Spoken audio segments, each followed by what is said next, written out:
In an uncharted northern region of South Korea, a group of explorers gathers around a flickering fire, the cold air thick with tension. Among them, one man stands out, his nervous posture betraying his unease. Though experienced in navigating gates and dungeons, the mysteries of unexplored lands weigh heavily on him. Around him, hushed voices murmur warnings of monsters long forgotten, of ancient horrors lurking beneath untouched soil. At the heart of the expedition is Lee Chul, the ninth illegitimate son of the prestigious Marshall Lee clan. His presence alone sparks quiet doubt among the team. Once cast aside by his family, his name is spoken with disdain. Weak, talentless, and unworthy of his bloodline. A mere 7th-ranked martial artist, far past the age of greatness, he is hardly the leader anyone would trust in such perilous terrain. Yet, under the watchful eyes of the Shadow Sword Squad, his every step seems dictated by unseen forces, bound by a mission he cannot refuse. Long ago, hope had ignited within him when the highest-ranked weapon at the Steel Selection Ritual had chosen him. He had dared to believe that if he persevered, if he earned recognition, he might carve a place within the clan's legacy. But fate had other plans. A doctor's grim assessment shattered his dreams. His monopaths were beyond repair, his body unfit for magic, his martial arts unstable at best. Reaching the 9th rank, they said, would be nothing short of a miracle. The moment his condition became known, his so-called destiny was dismissed as a fluke. His achievements were ridiculed. Still, he fought against his fate, pushing himself to the limits. By 25, he reached the 7th rank, a milestone that brought him fleeting joy. But it was a hollow victory. His siblings had surpassed that level as mere children. His struggle, no matter how relentless, would never be enough. Exiled at 30, his existence was reduced to that of a wandering outcast, clinging to survival. If not for his eldest brother, he would have left the household as a corpse. For 10 years he roamed, his name fading into obscurity, overshadowed by the rise of new martial prodigies. Meanwhile, the world plunged into chaos, unexplored territories expanded, and monstrous invasions became more frequent. The death of his father, the legendary sword Saint Li Taixin, marked the end of an era. The news struck him like a bitter wind, delivered to him by a crumpled newspaper carried on the breeze. Yet, grief had no time to settle before the Shadow Sword Squad appeared before him, their arrival a chilling omen. They spoke only of orders, a decree from the new patriarch, Gunsong, his 3rd brother. His bloodline, it seemed, would never loosen its grip on him. With no choice but to comply, Chul found himself dragged back into the clan's affairs. The mission was simple in words, yet laced with foreboding. Investigate the unexplored regions. But the purpose behind it remained a mystery. What of his eldest brother? Why was he truly being sent here? And why, after a decade without wielding a sword, was he still expected to fight? Now, in the present, unease grips the team as they stumble upon an abandoned yet eerily pristine structure in the heart of the forest. The air is thick with unspoken dread as they advance, their eyes locking onto an enormous skull embedded in the earth. A remnant of an ancient monster, its presence confirms the whispered legends of horrors lurking beyond civilization's grasp. Without warning, chaos erupts. The nervous explorer is the first to fall, his head severed in an instant before his question can leave his lips. Panic surges through the group as the Shadow Sword Squad moves with ruthless precision. The truth is laid bare in blood. The expedition was never meant to return. They had been marked for death from the very start. As Chul turns in shock, fury burns within him. The mission, the orders, the clan's twisted sense of honor, none of it mattered now. In the face of betrayal, only one truth remains: survival. The blade was just inches away from its target when a sudden piercing pain tore through his chest. A sword had run him through from behind. His breath hitched, his fingers clenched the hilt of his own weapon, but his strength was already failing. Behind him Chul stood, his face cold and unreadable. He demanded answers, and the Shadow Sword Squad crumbled under the weight of their own cowardice. Their liege had given the order. They were to bring them all here and execute them, cleanly, if possible. Charles' expression darkened, his grip tightened, and with a single, effortless motion, he shattered the blade still embedded in his back. The shards clattered to the ground, glistening with his blood. But his wounds, they were already closing, the flesh knitting together before his very eyes. Bewildered, he barely had time to react before another enemy lunged at him. The fool misread the moment, thinking he had an opening. Instead, he was cleaved in half, his body hitting the ground in two uneven pieces. Chul barely dodged in time, the attack missing him by a hair's breadth. Laughter echoed around him, sharp and mocking. They taunted him, calling him weak, a disgrace to his lineage. He had Lee blood in his veins, yet he was nothing more than a disappointment.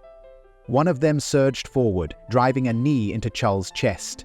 A sickening crunch followed as he was sent hurtling backward, colliding with debris, shattering stone, before slamming into the remains of a giant skeleton. Blood spilled from his lips as he struggled to draw breath. Pain seared through him, but he gritted his teeth. He would not die like this, not like a dog in the dirt. He forced himself to move, eyes darting around for a weapon. Then he saw it, embedded deep in the skull of the monstrous skeleton. A blade, forgotten by time. If it was strong enough to bring down that beast, then it was strong enough for him. With trembling fingers, he reached for it. The moment his hands closed around the hilt, a wave of power surged through him. He pulled, the sword sliding free, but before he could savor his victory, the weapon dissolved into black mist. His breath hitched. Why? Why was this happening? A voice rasped behind him, cold, cruel.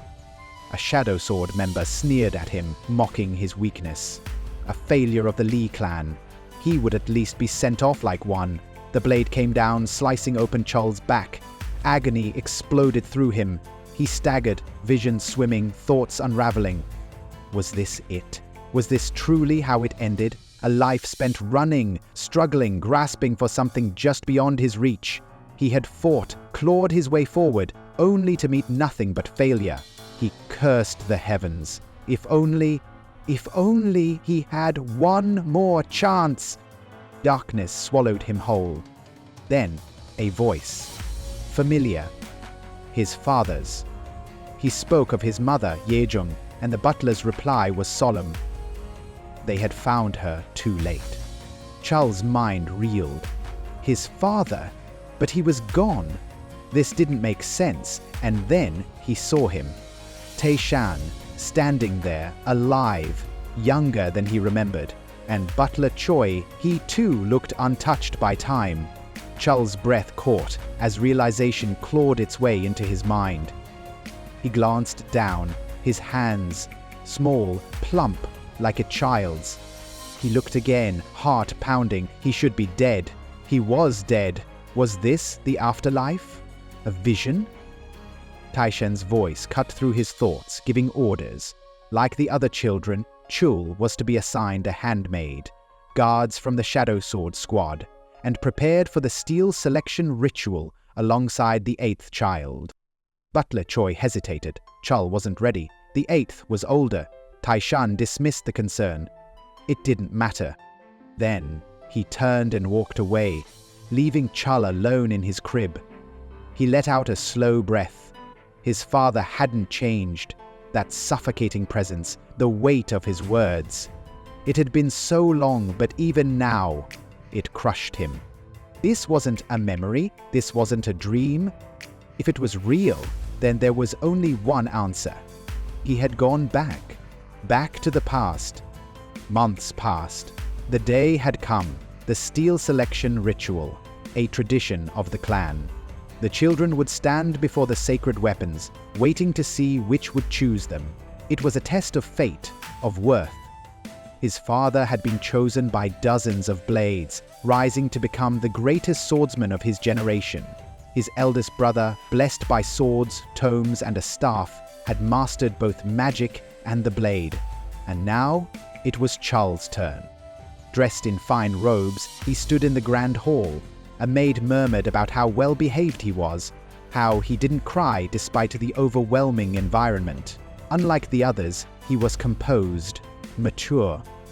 Beside him, his personal handmaid, Mungawa, smiled warmly. She had faith in him. She believed he had a bright future.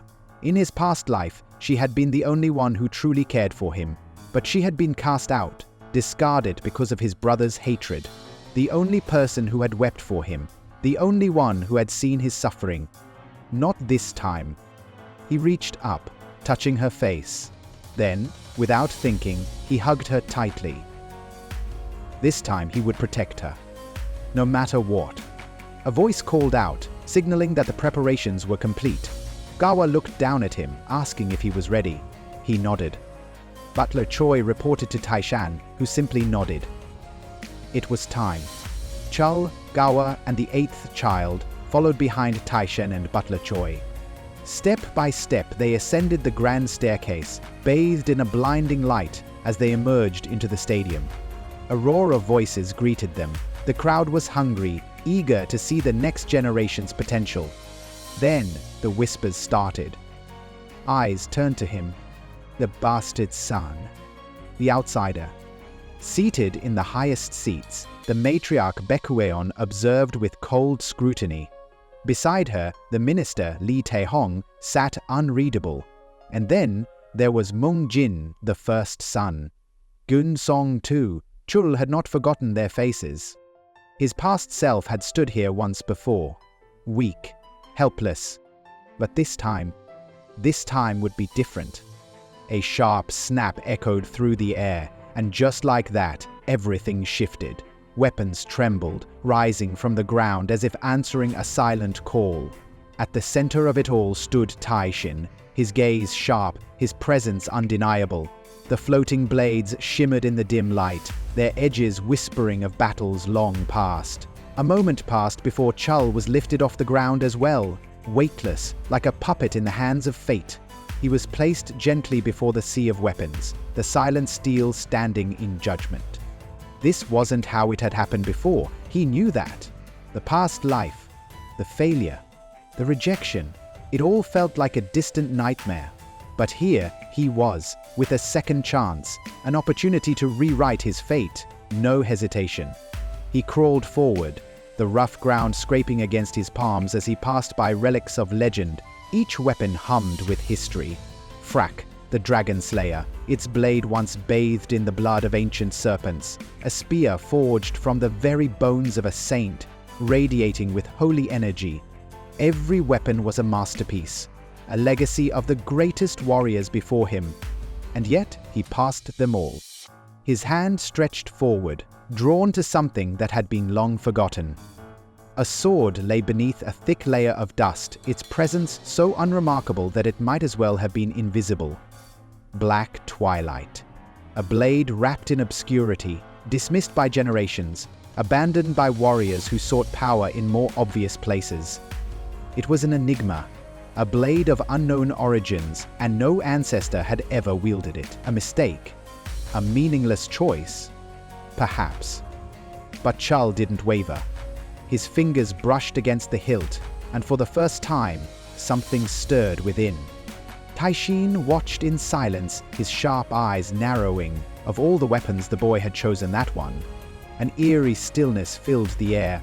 No one understood the sword's power, if it even had any, and yet as Chul lifted it, something about the moment felt final. Taishin raised the blade high, his voice ringing through the chamber. The ritual was complete. 9 years later, the past had faded, replaced by a world that had moved forward without hesitation. Chul stood tall, his once frail body hardened by years of training. He called out to Gawa, informing her of his afternoon training. She, ever the warrior, insisted on escorting him. He dismissed her concerns, but she was unrelenting. The training ground stretched wide before them, split into different zones, each representing a different stage of mastery. The silence was broken by a sharp voice, harsh and demanding. A young girl, barely older than Chul, flinched under the weight of her instructor's words. Wah! The 8th child. She threw her sword to the ground in frustration, her breath ragged. The man before her was relentless. Baek Lee Hyun, commander of the Ebony Squad. His skills were undeniable, his presence imposing. Chul watched from the sidelines, unimpressed. To him, these people had always been wrapped in the comforts of privilege. Their struggles, their ambitions, they meant nothing to him. He had carved his own path, one forged in exile and solitude. Gawa, misunderstanding his silence, tried to comfort him, her voice laced with guilt. He stopped her before she could go further. He had no time for pity. Zone 1. The training ground reserved for the elite, now reduced to a relic of the past. It wasn't used anymore, not for real training, but Chul had his reasons for coming. The heavy doors groaned as he pushed them open. The air inside was thick with dust, the scent of aged steel and forgotten battles clinging to every corner. Rows upon rows of weapons lined the walls, relics cast aside by warriors who had long since moved on. He ran his fingers over the hilts, stopping at one in particular. This would do. He exhaled slowly, widening his stance, the weight of the sword settling comfortably in his grip. Something had changed in him since his regression, something even he couldn't fully understand. As he channeled his aura into the blade, his vision blurred. Shadows twisted, memories whispering from within the steel itself. A voice rang out, distant yet clear. A man's voice, a teacher, a warrior. His words echoed in Chul's mind, pressing into his very soul. On the basics, the path to mastery begins at the foundation. Chul's grip tightened. His fate had already been decided once. This time, he would carve a new one. A single motion shattered the silence. The weight of steel rose, trembling as if awakened from a slumber centuries deep. Chul stood in the center, his breath steady, his focus unbreakable.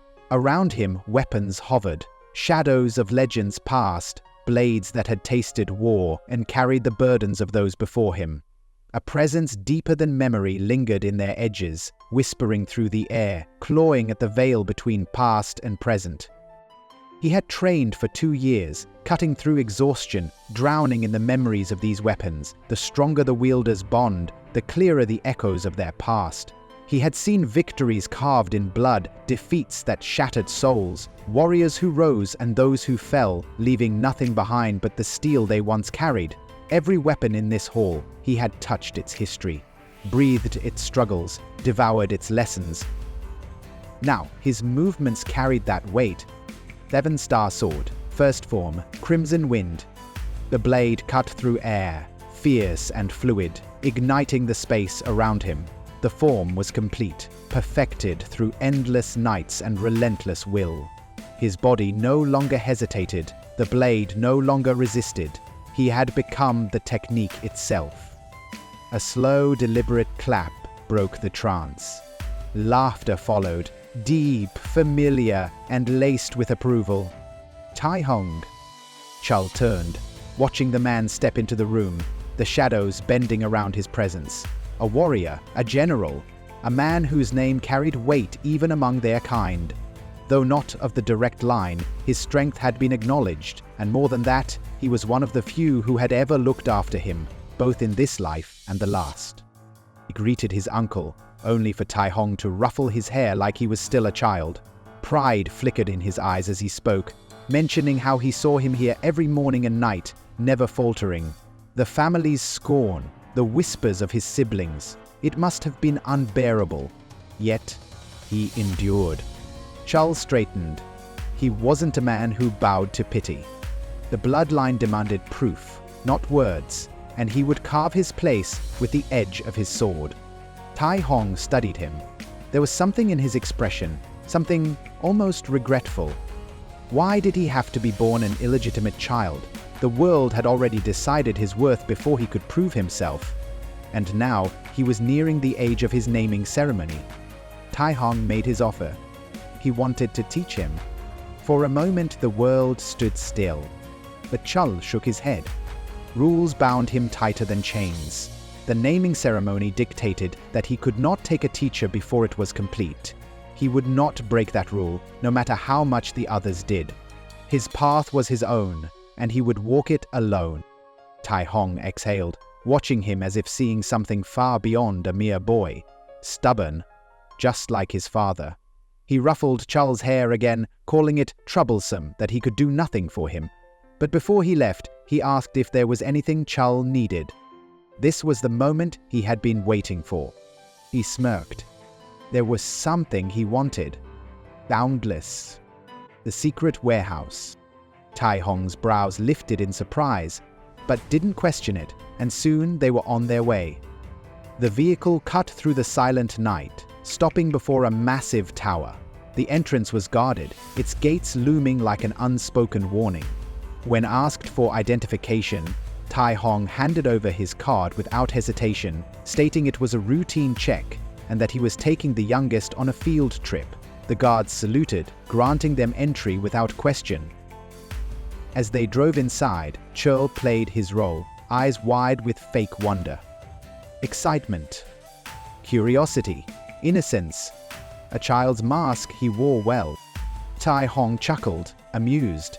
Chul nodded eagerly, knowing exactly what to say. The secret warehouse was where the family's greatest treasures were stored. Weapons forged in myth, relics that defied reality, and among them, the one he sought. As they ventured deeper, the air thickened with presence. This place, more than any other, held remnants of the past. Weapons so powerful they devoured their wielders, cursed relics that whispered madness into the minds of the weak. Tai Hong gave a warning, but Chul played his part well, feigning fear before dismissing it just as quickly. The elevator doors slid open. Tai Hong stepped inside, telling him to take his time while he handled his business above. As the doors shut, Chul's act dropped. The real hunt began now. The basement. The graveyard of weapons. And within it, boundless. A weapon like no other.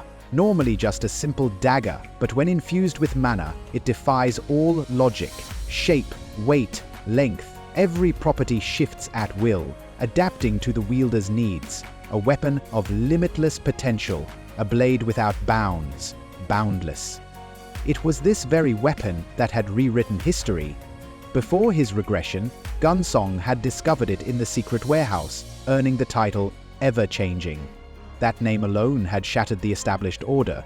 Despite being the third son, he had usurped the seat of power, becoming the patriarch over the rightful heir. That dagger had reshaped the hierarchy of their bloodline. And with it, he had hunted him down. He had been nothing more than an inconvenience, a loose end, a threat. No matter how small, Gunsong had snuffed him out without hesitation. That was all he remembered before his death. Now, with a second chance, history would not repeat itself. This time, the blade would be his. Dark energy swirled in his palm, pulsing with an eerie familiarity, the same energy that had consumed him in his final moments. He reached out, brushing his fingers against the first dagger he saw. No reaction. Not the one. Again. Again. One after another, he sifted through the countless weapons, his patience stretching thin. An hour passed. Still nothing. He refused to believe it wasn't here. Boundless had to be somewhere in this vault of forgotten relics. He turned toward the display stand, a promising lead, but as he moved, his arm clipped the edge of a nearby table. Something tumbled to the floor, landing with a dull, lifeless clatter.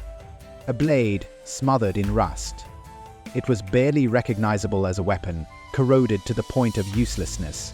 He crouched, running a hand over its decayed surface, wondering how it had even ended up in such a state. Then his body seized. The black aura erupted from his palm, latching onto the dagger, engulfing it entirely. It moved on its own, drawn to the weapon like a predator sinking its teeth into prey. The moment his fingers made contact, his vision collapsed into darkness. When his sight returned, he was somewhere else. A battlefield. No, a graveyard. He stood atop a mountain of corpses, the air thick with the stench of blood and decay. The dead stretched endlessly in every direction. Was this a memory sealed within the blade? No, this was too vivid, too real. His body felt present in this nightmare. Then, a sound. A deep, primal vibration that shook his very core. He turned skyward. Something was watching him. An entity beyond comprehension, a terror so vast that the very earth seemed to shrink beneath its presence. It loomed in the heavens, a monstrous force that had once emerged from the abyss to swallow entire civilizations. A being of apocalypse. His legs trembled. He had no illusions. He would die. No human could stand against this. His instincts screamed for him to flee, but his body had already frozen. Then, footsteps. Slow, steady, unshaken. A man strode past him, clad in battle-worn armor. Without hesitation, he leapt forward, propelled by sheer force, weapon raised overhead. He moved without fear, without hesitation, without doubt. And then he struck. A single blade, a single cut, a single split. A force unlike anything he had ever witnessed carved through the heavens. A detonation so massive that the world itself seemed to recoil. The apocalypse-ranked monster's body was obliterated, its remains scattering like dust. A moment of silence. Then a deluge of blood. It rained down in torrents, soaking the earth in the creature's demise. Chul could only stare, his mind struggling to comprehend what he had just witnessed. A strike of that magnitude? Impossible. Who was this man? Then the warrior turned. Their eyes met, and in that instant, a chill gripped Chul's spine. He could see him. He wasn't just an observer in this memory, he was there. The warrior's gaze hardened. His grip tightened on his weapon. He raised it, declaring judgment. A merciful death. The blade descended. Chul's chest tightened, his heartbeat thundering in his ears. And then, darkness! He awoke, gasping for air, drenched in cold sweat. The weapon clattered from his grasp, but the weight of that moment still pressed against his soul. It had felt real. That oppressive presence, the overwhelming pressure, it lingered, crushing him under its phantom grip. Then the dagger began to change. The rust flaked away as if burned from its surface. A faint glow pulsed within the blade, growing stronger, brighter. His breath caught. No doubt remained. This was it. Boundless. He gripped the weapon, slicing his finger. A faint blue light ignited along its edge, growing in intensity, wrapping around the steel like a living force. He raised it high, watching as the blade morphed. A longsword, a curved saber, a short blade. The transformation was seamless, limitless. A smirk played at his lips. It's mine now. Sometime later, sweat dripped from his forehead. His blade slammed against the training dummy, another failure. A week had passed since he had claimed Boundless. He had concealed it, disguising it as a simple ring. No one could suspect what he possessed now. But there was something else, something that still haunted him. The warrior, that strike, the split demon.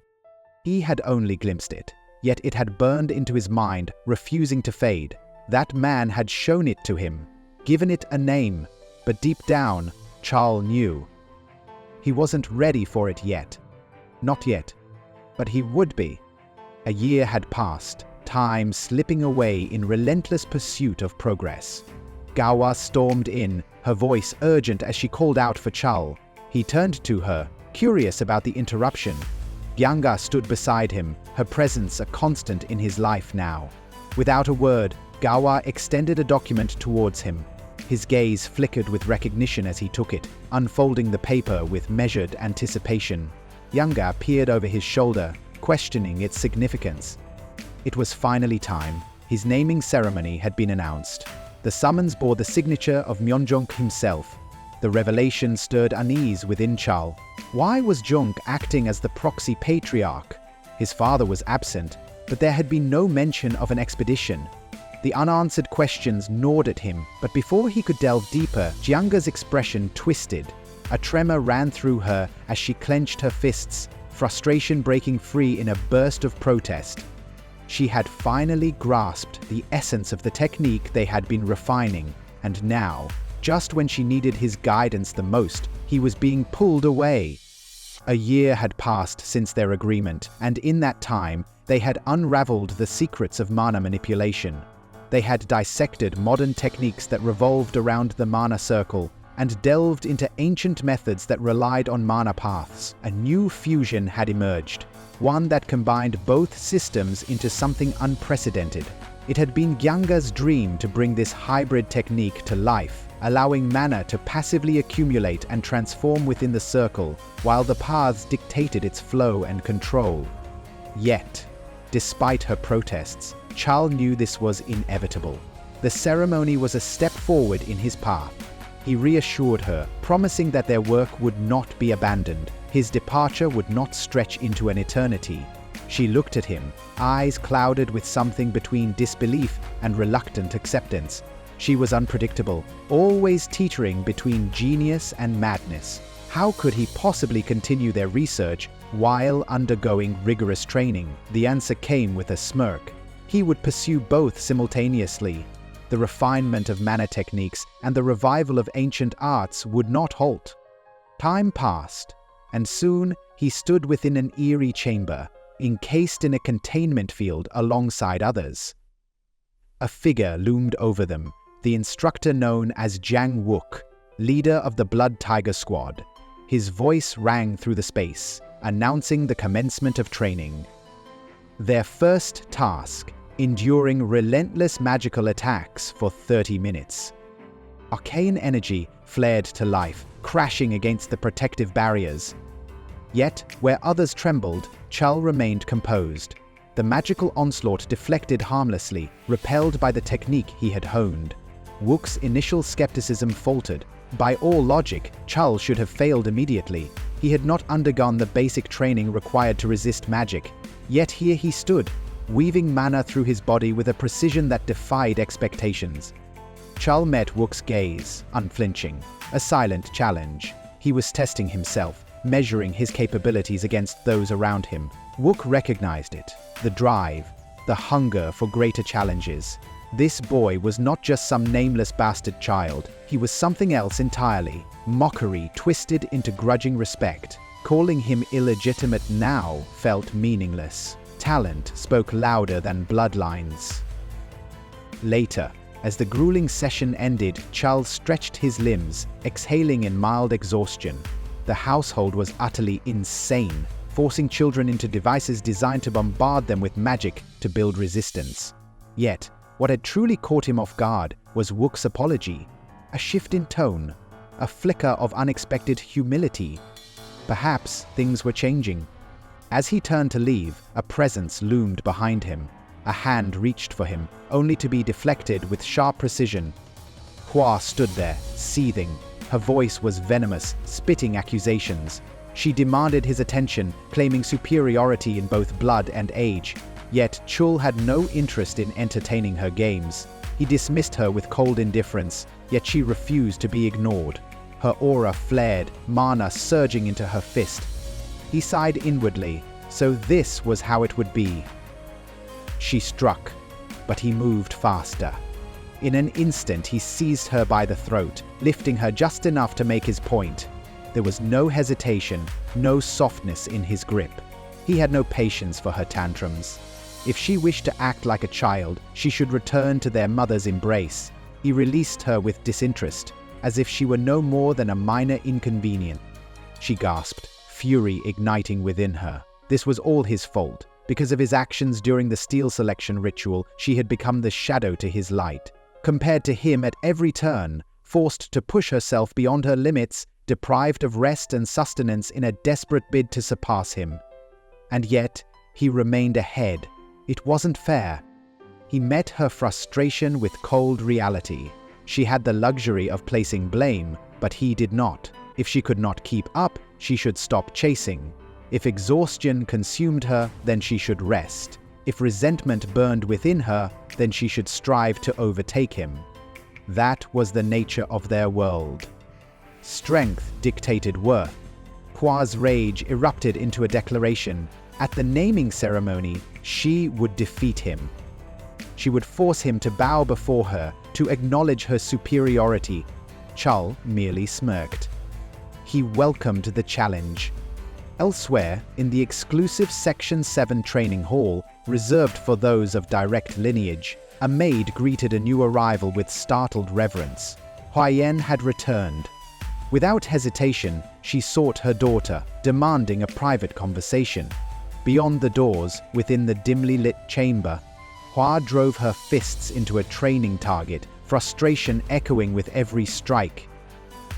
Huayan's voice suddenly interrupted Hua's focus, catching her off guard.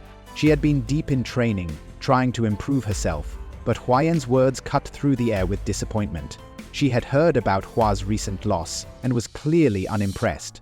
Huayan reminded Hua that she had always told her to break her rivals without hesitation. Instead, Hua had failed, and in Huayan's eyes, it would have been better if she had just quit altogether rather than avoiding a well-deserved reprimand. Hua, however, remained firm. She acknowledged that she understood Huayan's perspective, but this time, things were different. She wasn't training because she was being told to, she was doing it because she truly wanted to.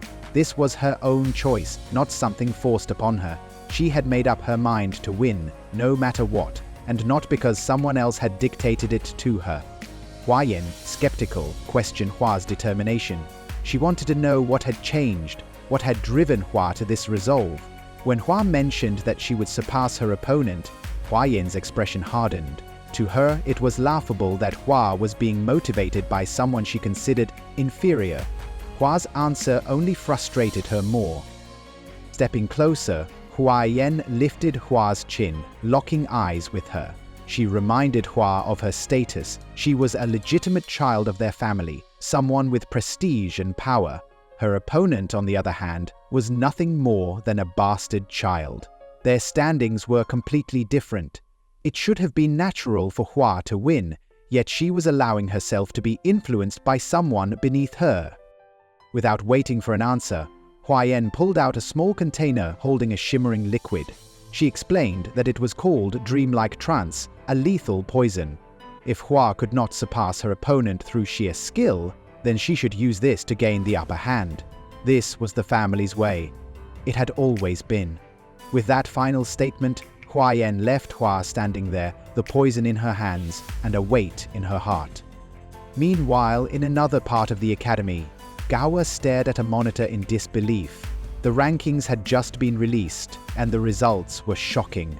Chul's name sat at the top of the list, ranking number 1 in mana arts, weapon arts, and the written exam. It made no sense. How had he managed to excel in every category? Chul, however, remained calm. He reassured Gawa that there was no need to worry, but before they could discuss it further, Gawa threw her arms around him in an emotional embrace. She felt guilty for not doing anything to support him, yet he had still managed to achieve so much on his own. Chul tried to dismiss her worries, but their moment was interrupted by the loud sound of someone approaching at full speed. Younger burst into the room, full of energy and excitement. Without hesitation, she announced that it was time for training. Chul, still recovering from his last session, hesitated. He told her that he had just finished, but she insisted that training mana actually helped relieve fatigue. He had never heard of such an effect before, and when he voiced his skepticism, Junga simply shrugged and claimed it was probably true. Sighing in resignation, Chul agreed. He had something to show her anyway. When she realized what he meant, her eyes lit up with anticipation. She asked if he had finally attained his first star, but he only smirked in response. Understanding mana arts required mastering 3 core stages. The first was the Iron Body stage, where a person strengthened their physical body to withstand the flow of mana. The second was the Qi Gong stage, where one learned to change the very nature of their mana.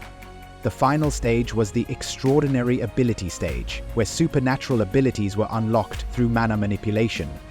However, Chul's aunt's version of mana arts was different. Even within the same stages, her techniques allowed for unique abilities beyond the traditional understanding. Instead of following the standard progression, her method divided mana arts into different star levels. Jianga, after assessing Chul's progress, was convinced that he had reached the first star. She admitted that she had initially expected it to take much longer. Mastering mana paths was no simple feat, and she had assumed it would take him another year at least. Yet, Chul had managed to grasp the concept far quicker than expected.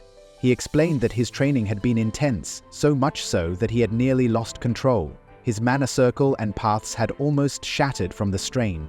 In hindsight, he thought he should have just allowed mana to flow naturally, like water. After all, the human body was nothing more than a vessel for mana. Younger fell silent for a moment, staring at her hands as if deep in thought. Then, in a strange turn, she started calling Chul baby repeatedly, which felt somewhat odd. She then stated that although it would take time, she believed she could achieve the same results as him. Chul sighed, but was relieved that she had at least realized her own potential. Suddenly, she hugged him again, squeezing him tightly, so tightly that it almost felt like she was trying to crush him. Overwhelmed with excitement, she declared that they would now move on to the 2-star level. Chul, barely able to breathe under her grip, asked if she was serious. She explained that what he had achieved was indeed a major milestone, but it was different from the traditional first stage. She then asked him what he thought he was best at. Chul was about to say swordsmanship, but Gyanga interrupted him before he could even finish. She disagreed, stating that she had secretly watched him train before, even though he had never noticed. From what she had observed, his greatest strength wasn't his swordsmanship, but his talent for mana arts. She emphasized that his ability in mana arts was on a completely different level. In the past, no one had been able to master the mana arts she taught. But Chul was different. He had a natural gift for it. This made her certain that reaching 2 stars wouldn't be a challenge for him, and once he did, the upcoming naming ceremony would be effortless. From that moment forward, she decided to teach him proper techniques, urging him to focus. Chul agreed, but then noticed something beside her. He pointed at a small box to her right and asked what it was. Gyanga tapped the box casually, saying it was nothing special, but before Chul could relax, something shot out of the box and sliced his cheek. His eyes widened in shock. Gyanga, on the other hand, looked absolutely delighted. She revealed that the box contained metal marbles, small but deadly projectiles. She explained that true mastery of mana arts required movement. Staying still while using mana was no different from having dead mana arts. If Chul wanted to progress, he needed to learn how to move while releasing mana. With a wide grin, she announced that it was time to begin real training. Chul, looking less than enthusiastic, hesitated. Gyanga, however, was already gearing up for the next phase. Despite his reservations, he knew there was no turning back. The real challenge was only just beginning. A bit later, Chul found himself standing alongside his instructor and Hua, ready for whatever came next. Li Zhuangkun, another squad leader of the Blood Tiger Squad, makes his entrance. He announces that he will now begin teaching them the secret techniques. Without wasting time, he instructs them to pick their weapon of choice and return immediately, giving them only 1 minute to decide. The group quickly disperses, but Hua pauses, her gaze lingering on Chul, which irritates him. He snaps at her to say whatever is on her mind, startling her. She insists she has nothing to say, but remarks that she thought he used the sword. Chul, however, dismisses this assumption. She recalls that whenever she saw him wielding a weapon, it was always a blade. Meanwhile, Chul confidently approaches with multiple weapons in his hands. Zhuangkun eyes him skeptically, questioning his decision. Chul simply states that he was told to choose a weapon, and these are the ones he uses. Zhuangkun is momentarily taken aback before calling him an idiot for not understanding the real meaning of his words. He explains that he won't be teaching them stances or techniques. Instead, their training will focus on something deeper, awakening the sixth sense within them, something that has always been present in their blood. Only by unlocking this hidden potential can they grasp the true essence of their clan's secret arts. Before Hua can even process this information, Zhuangkun suddenly launches a rapid attack. Chul barely manages to react, instinctively blocking just in time, but the sheer force sends him flying. Zhuangkun, surprised that Chul was able to block, watches him struggle to his feet. Chul, however, can't believe he has to endure another round of brutal training. In his previous life, he never fully experienced this regimen, but now he intends to make the most of it. The training, however, proves far more challenging than he anticipated. Jung Kun spares no mercy, repeatedly striking Chul, and when Hua steps in, she too is swiftly knocked down. Days turn into weeks, and the relentless training continues. Chul notes that a full month has passed since they started under Juan Kun's guidance. Their bodies are constantly battered, suffering broken bones and internal injuries, far from the kind of training any normal 10-year-old should endure. Yet, Chul refuses to complain. He is finally starting to grasp the fundamentals of this grueling regimen. Hua regains consciousness, groaning as she realizes she passed out again. Chul dryly informs her that this is the 22nd time, while he has only collapsed 16 times. She argues that it was simply because she wasn't prepared. Meanwhile, Zhuang Kun observes them with growing interest. He acknowledges that Hua's body is surprisingly durable, as she has withstood repeated strikes without suffering serious injuries. As for Zhuang Kun, initially thought he was foolish for selecting multiple weapons. However, he now realizes that Zhuang is proficient in all of them and knows how to utilize each one effectively. After a month of training, Zhuang is beginning to adapt, and Zhuang Kun finds this development rather intriguing. Zhuang Kun announces that their training will continue and orders them back to their positions. Later, both Chul and Hua collapse, exhausted. Chul turns to Hua, suggesting that she help him land a coordinated strike. She is skeptical but eventually agrees, though not without making it clear that he owes her for this. Chul acknowledges that he has no chance of winning in a direct confrontation, so he must capitalize on teamwork. He maneuvers strategically, aiming for a blind spot, but Zhuang Kun anticipates the move and dodges effortlessly. Undeterred, Chul swiftly adjusts and deflects Zhuang Kun's counterattack. Zhuang Kun appears impressed and immediately retaliates. As their clash intensifies, Chul yells for Hua to strike. She rushes in as planned, allowing Chul to switch tactics. He discards his spear and transitions to his sword. With determination, he channels the power of the boundless technique, an ultimate attack known as Split Demon. His weapon glows with aura as he lunges forward. Zhuang Kun's eyes widen in surprise at Chul's speed. But just before the final strike, Chul unexpectedly releases his sword, pivoting into a punch instead. Zhuang Kun blocks the attack, but is caught off guard by Chul's unpredictability. However, the impact is too much for Chul, and he spits up blood as he is sent crashing into a wall, seriously injured. Zhuang Kun smirks, announcing that it has been 37 days, and congratulates Chul on successfully awakening his sixth sense. However, he turns to Hua and tells her that she still has a long way to go before she achieves the same feat. Without hesitation, he throws her next to Chul and declares that their training for the day is over.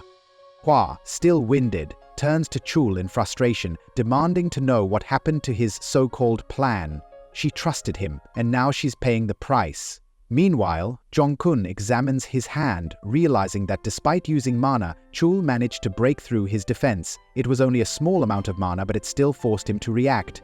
He acknowledges that Chul possesses a rare ability, the intuition to abandon certain attacks in favor of a better strategy. This level of judgment is not something many possess, and it is clear that in the future, others in their household will come to fear Chul's growth. It takes Hua 47 days to finally awaken her sixth sense.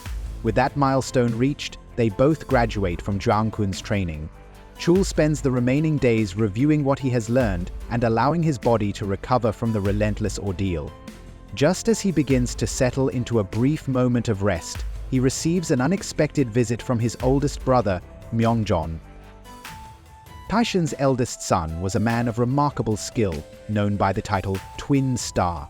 His abilities in both magic and martial arts were so advanced that he was on the verge of reaching the prestigious second rank in both disciplines. This level of talent set him apart, earning him the admiration of many and the cautious respect of others. However, to Chul, he was not just an awe-inspiring figure, but someone who felt like an older brother in every sense. When Myeongjung finally had a moment to visit, he acknowledged that his obligations had kept him away for too long. Despite being part of the same family, he and Chul had rarely spent time together. Yet, Chul held no resentment toward him. He had always recognized his older brother's face, even if their interactions had been brief. Though they shared only half of their bloodline, Myeongjung never saw that as a reason to distance himself. To him, Chul was as much a brother as any other sibling. Myeongjung quickly noticed Chul's formal demeanor, which felt unnecessary. He did not see the need for rigid politeness between them. To mark their first meaningful meeting, he presented Chul with a gift, a rare elixir known as nectar, the wine of the gods. This precious potion had been given to him when he was accepted into France's prestigious Eiffel Magic University. Chul immediately understood the significance of the gift. Nectar was one of the rarest potions in existence, with only a limited quantity being produced each year in France's Magic Tower. Its properties were extraordinary, capable of restoring and enhancing one's magical abilities beyond normal limits. Receiving such an item was a clear sign of Myeongjung's deep regard for him. Myeongjung also observed that Chul was different from their other siblings. While most of them viewed each other as rivals, Chul did not exhibit the same hostility. However, Chul did not deny the presence of rivalry. As a member of the family, he understood that competition was unavoidable, but rather than engage in petty conflicts, he sought a worthy challenge. He wanted to grow stronger, to one day surpass Myeongjung himself. Myeongjung found the thought amusing, welcoming the challenge. If that day ever came, he would face it gladly. Despite everything, Chul carried memories from his past life. He knew that Myeongjung had truly cared for him before. This time, he would not allow history to repeat itself. He would protect what mattered. A few days later, the long-anticipated second trial of the Lee clan arrived. The naming ceremony. This sacred tradition had been passed down for generations, serving as a test of worth for all clan members. The trial was held on Red and Blue Island, a land where the very ground shifted in color based on the mana density in the air. Deeply intertwined with the clan's history, the island was where every member had to prove their strength by surviving its challenges. Chul and Hwa stood among the gathered participants as an elder explained the rules. They would need to endure the island's hardships for 3 weeks. To ensure their safety, each participant received a tracking device that allowed their location to be monitored. However, the trial chamber, the final stage of the test, would only open for 2 days at the end of the survival period. With the rules clarified, the participants were transported to the island, left to navigate its dangers on their own. Not long after landing, Ho appeared deep in thought, hesitant to speak.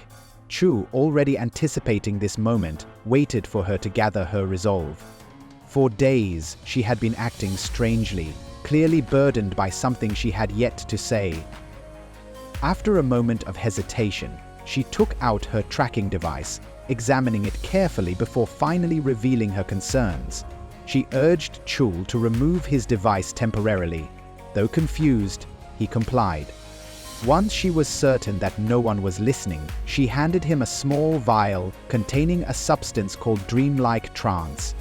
This was a highly dangerous poison, effective only against individuals under the age of 15. When exposed to air, it would completely evaporate within 5 minutes. If consumed, it would severely disrupt the mana pathways, making it nearly impossible to use magic properly for an extended period. Chul immediately questioned where she had obtained such a substance, but Hwa refused to answer. Before he could press further, she suddenly smashed the vial against the ground, ensuring that no trace of the poison remained. Her actions made her stance clear. She had no intention of using deceitful methods to win the trial. If she was going to prove herself, it would be through her own strength alone. She then reminded Chul to take the test seriously and to give it everything he had. Even without her words, he had already made up his mind to do just that. However, she offered him one last warning. Once he had familiarized himself with the island, he should consider heading toward its center. Rumors suggested that it was the most dangerous area of all. Chul took her words into account, but found amusement in her concern. While she planned to remain on the island's outskirts to build up her strength gradually, He had no intention of following the same strategy. His goal was already set. He would move straight toward the island's center, into the heart of the greatest danger that awaited. In the observation room, a group of individuals closely monitored the progress of the participants on large, glowing screens. The atmosphere was tense, yet filled with anticipation as they analyzed the data in real time. Their attention was primarily on one individual, Chel Jung, the 8th ranked among them. Her performance had exceeded expectation. Despite it being her first practical test, she had already completed the first assignment flawlessly, and the number of creatures she had defeated was remarkable. It was clear that her abilities reflected the teachings of Zhongqin, her mentor. One of the observers noted the time it had taken, only 47 days. This was much faster than the 2 months originally estimated for her. Zhou Hongquan, another analyst, pointed out that while Chel possessed talent, it had never been extraordinary before. However, her sudden improvement had been triggered by a single factor: competition. Someone had pushed her to grow stronger at an alarming rate, and that person was none other than Chul Jung. Curious about his whereabouts, Chul's name was brought up, and it was revealed that he was not engaging in direct combat like Chul. Instead, he was setting up a base of operations. This decision was met with immediate criticism. Xiao Zhang scoffed at the idea, calling Chul a coward. He mocked him for hiding instead of fighting, arguing that such behavior disgraced their clan's reputation. To him, a bastard child like Chul had no right to bear their name. Miangjiang, however, disagreed. He pointed out that securing a safe hideout in such a perilous environment was not cowardice, but a tactical decision. Survival itself was a crucial part of the trial, and preparation was just as important as brute strength. While some in the room agreed with this reasoning, others were still fixated on their high expectations, fueled by Chel's outstanding performance. Xiao Zhang remained dismissive, claiming that being merely normal within their clan was unacceptable. The room murmured in agreement, finding amusement in the idea of one of their own being average. Myeongjung watched in silence, unable to believe that Chul was being ridiculed solely because of his birth. He began to wonder if their clan had always been this way, or if it had only recently fallen so low. Regardless, his mind kept returning to a single question: why had Chul decided to venture toward the center of the island? His gaze shifted to Tai Hong, who was visibly uneasy. It was clear that he, too, was troubled by Chul's actions. Sighing, Myeongjung realized that he wasn't the only one concerned about what was unfolding. Meanwhile, Chul had found what seemed like an ideal location for his base. It was a small cave tucked away in the landscape. Without hesitation, he took out a bundle of medicinal herbs, set them alight, and tossed them inside. The smoke from the burning herbs filled the cave, driving away any lingering creatures or potential threats. Once satisfied, he blocked the entrance to secure his hiding spot. The observers still watching through their screens were impressed by his ability to conceal his presence so effectively. Just as they were beginning to acknowledge his survival skills, Chul did something unexpected. He removed his tracking device and placed it on a leaf, allowing it to drift away with the wind. Then, he covered the camera's lens with another leaf, completely cutting off their visual feed. The entire monitoring room was thrown into confusion. They had no idea what he was doing now.